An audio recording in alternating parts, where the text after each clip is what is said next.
नमस्ते दोस्तों, हनुमान जी बचाते हैं। इन 10 तरह की बाधाओं से चारों जुग प्रताप तुम्हारा है प्रसिद्ध जगत उजियारा संकट कटे मिटे सब पीरा जो सुमिरे हनुमत बलबीरा अंतकाल रघुबरपुर जाई जहाँ जन्म हरि भक्त कहाई और देवता चित न धराई हनुमत से ही सर्व सुख करे सब सुख लह तुम्हारी सरना तुम रक्षक काहो को डरना। इसका अर्थ जो भी आपकी शरण में आते हैं उस सभी को आनंद प्राप्त होता है और जब आप रक्षक हैं तो फिर किसी का डर नहीं रहता। हिंदू धर्म के सबसे जागृत और सर्वशक्तिशाली देवताओं में एकमात्र हनुमान जी की कृपा जिस पर बरसती है उसका कोई बाल भी बाका नहीं कर सकता। 10 दिशाओं और चारों युग में उनका प्रताप है। जो कोई भी व्यक्ति उनसे जुड़ा समझो उसका संकट कटा। प्रतिदिन हनुमान चालीसा पढ़ना चाहिए। मार्गशीर्ष मास के शुक्ल पक्ष की त्रयोदशी तिथि के दिन व्रत करने से और इसी दिन हनुमान पाठ जब अनुष्ठान आदि प्रारंभ करने से त्वरित फल प्राप्त होता है। हनुमान जी इस कलयुग में सबसे ज्यादा जागृत और साक्षात है। कलयुग में हनुमान जी की भक्ति ही लोगों को दुख और संकट से बचाने में सक्षम है। बहुत से लोग किसी बाबा गुरु अन्य देवी देवता ज्योतिष और तांत्रिकों के चक्कर में भटकते रहते हैं क्योंकि वह हनुमान जी की भक्ति शक्ति को नहीं पहचानते। ऐसे भटके हुए लोगों का राम ही भला करे। हनुमान जी की भक्ति और हनुमान चालीसा पढ़ने से व्यक्ति खुद को इन 10 तरह की बाधाओं से बचा लेता है। लेकिन उससे पहले अगर आप भी चाहते हैं कि लक्ष्मी माता का आशीर्वाद हमेशा आपके साथ रहे तो इस वीडियो को एक लाइक करें और चैनल को सब्सक्राइब करें और कमेंट बॉक्स में जय लक्ष्मी माता जरूर लिखें। नंबर 1 भूत पिशाच निकट नहीं आवे महावीर जब नाम सुनावे अर्थात जहाँ महावीर हनुमान जी का नाम सुनाया जाता है वह भूत पिशाच पास भी नहीं फटक सकते। जिसे किसी अनजान शक्ति या भूत पिशाच आदि से डर लगता है वह हनुमान जी का बस नाम ही जपते रहेंगे तो भय मुक्त हो जाएंगे। भूत पिशाच जैसी ऊपरी बाधाओं से परेशान व्यक्ति को बजरंग बाण का पाठ करना चाहिए और नित्य या मंगलवार और शनिवार को हनुमान मंदिर में जाकर हनुमान जी को अगरबत्ती लगाना चाहिए। फैक्ट्री या व्यवसाय स्थान आदि पर भूत प्रेतों का साया ना पड़े इसके लिए अपने प्रतिष्ठानों के ऊपर हनुमान ध्वज झंडा लगाना चाहिए। यह ध्वज लाल रंग का हो। बुरी आत्माओं का प्रवेश घर में ना हो इसके लिए द्वार पर सिंदूर से राम राम लिखकर 7 बिंदु लगा दें जिससे आपका घर सुरक्षित रहेगा। मकान के आसपास शमशान हो या कोई खंडहर भवन हो तो ऐसे में मकान के ऊपर हनुमत ध्वज की स्थापना कर देनी चाहिए। भय मुक्त जीवन। यदि आप अंधेरे भूत प्रेत से डरते हैं या किसी भी प्रकार का भय है तो आप हनुमंते नमः नाम का रात को सोने से पूर्व हाथ पैर और मुंह धोकर पूर्वाभिमुख होकर 108 बार जप करके सो जाएं। कुछ ही दिनों में धीरे धीरे आप में निर्भयता का संचार होने लगेगा। नंबर 2 तनाव या चिंता। बहुत से लोगों को अनावश्यक भय और चिंता सताती रहती है जिसके कारण वे तनाव में रहने लगते हैं। तनाव में रहने की आदत भी हो जाती है जिसके चलते व्यक्ति कई तरह के रोग से भी घिर सकता है। ऐसे व्यक्ति को मन ही मन हनुमान जी के मंत्र हनुमते नमः का जप करते रहना चाहिए। रात में सोते समय उसे 108 बार इस मंत्र का जाप करके सो जाना चाहिए और सुबह उठकर नित्य कर्म से निपटने के बाद एक आसन पर बैठकर इस मंत्र का जप करना चाहिए। धीरे धीरे भय चिंता तनाव और आशंका मिटाने लगेंगे।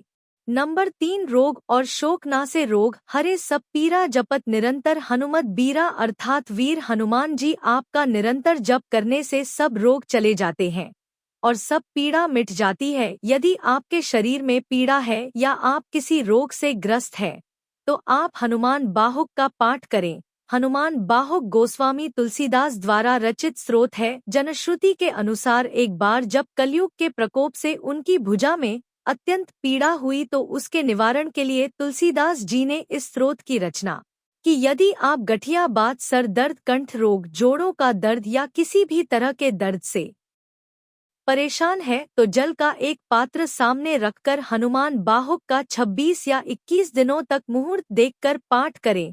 प्रतिदिन उस जल को पीकर दूसरे दिन दूसरा जल रखें हनुमान जी की कृपा से शरीर की समस्त पीड़ाओं से आपको मुक्ति मिल जाएगी। नंबर 4, कोर्ट कचहरी जेल बंधन से मुक्ति। हनुमान जी बंदी छोर बाबा है, उनके अलावा कोई अन्य बंदी छोर नहीं है। जो व्यक्ति नित्य सुबह और शाम हनुमान चालीसा पढ़ता रहता है, उसे कोई भी व्यक्ति बंधक नहीं बना सकता, उस पर कारागार का संकट कभी नहीं आता, वह मानसिक रूप से भी बंधन से मुक्त हो जाता है। यदि किसी व्यक्ति को अपने कुकर्मों के कारण कारागार हो गई है तो उसे संकल्प लेकर क्षमा प्रार्थना करना चाहिए और आगे से कभी किसी भी प्रकार के कुकर्म नहीं करने का वचन देते हुए हनुमान चालीसा का 108 बार पाठ करें। हनुमान जी की कृपा हुई तो कारागार से ऐसे व्यक्ति मुक्त हो जाते हैं।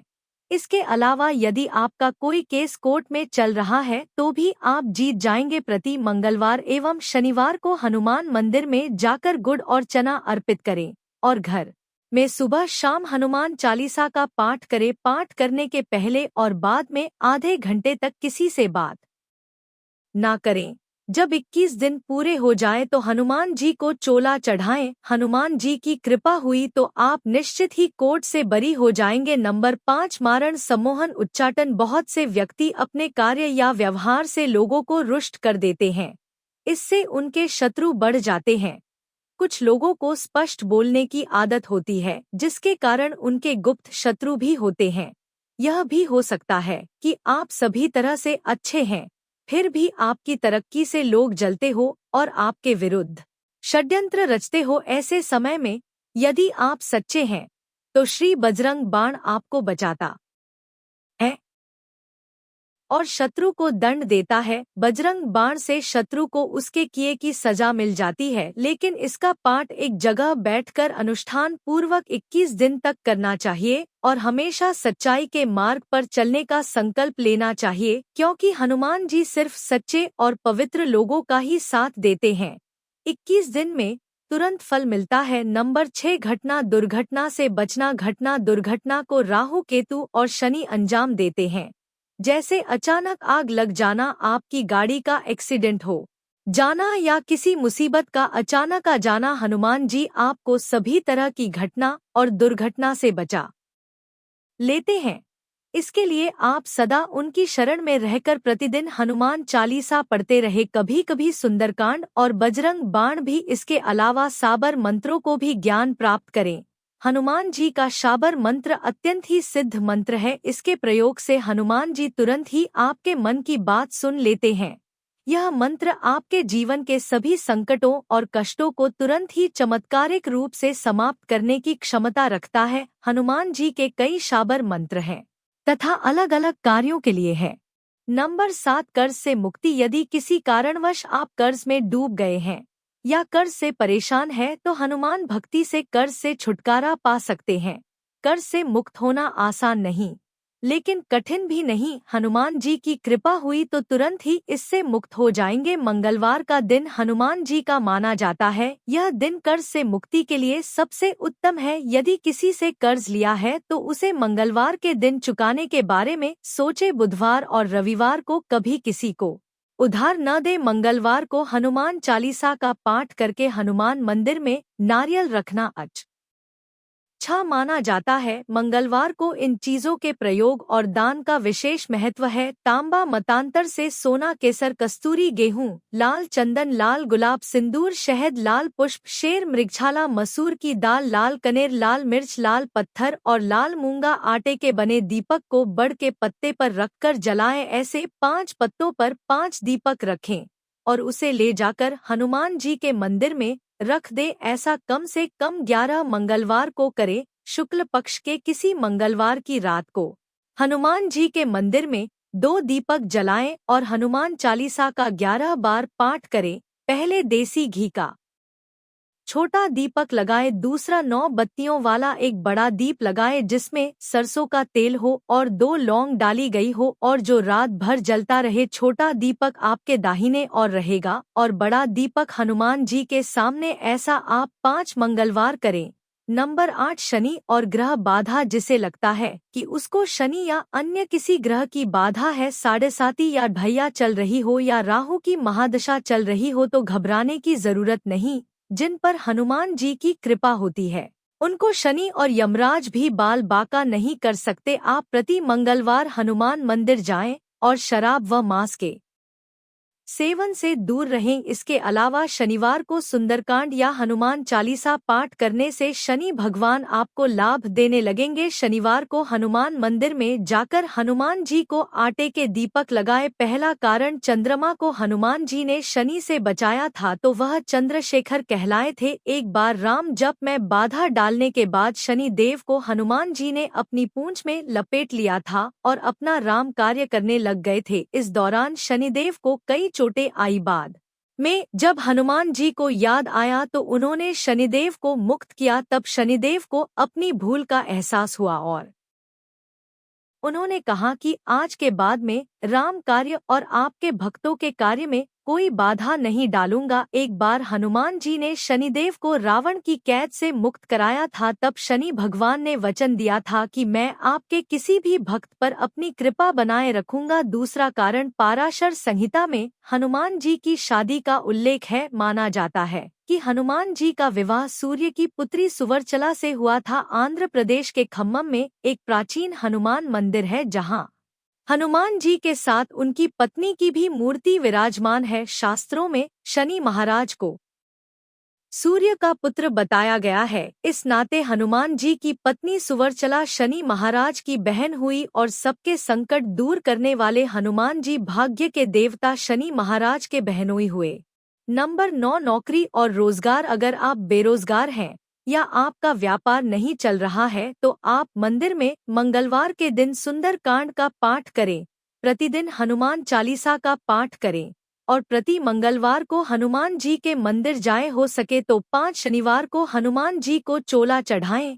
यदि यह संभव नहीं हो तो 5 बार कभी भी किसी भी शनिवार को चोला चढ़ाएं। आप अपने संस्थान में एक लाल कपड़े में नारियल को नाड़े से बांधकर एक और लटका दें। यदि आप नौकरी पाना चाहते हैं तो नौकरी के लिए इंटरव्यू देने जाएं तो जेब में लाल रुमाल या कोई लाल कपड़ा रखें। संभव हो तो शर्ट भी लाल पहने। आप जितना अधिक लाल रंग का प्रयोग कर सकते हैं करें, लेकिन यह याद रखें कि लाल रंग भड़कीला न लगे, सौम्य लगे। नंबर 10, मंगल दोष। बहुत से लोग मंगल दोष के भय से ग्रसित हैं। शादी के लिए मंगल को जिन स्थानों पर देखा जाता है वह 1, 4, 7, 8 और 12 भाव है। ज्योतिषियों के अनुसार इनमें से केवल 8वां और 12वां भाव सामान्य तौर पर खराब माना जाता है। सामान्य तौर का अर्थ है कि विशेष परिस्थितियों में इन स्थानों पर बैठा मंगल भी अच्छे परिणाम दे सकता है। ऐसा माना जाता है कि 28 वर्ष की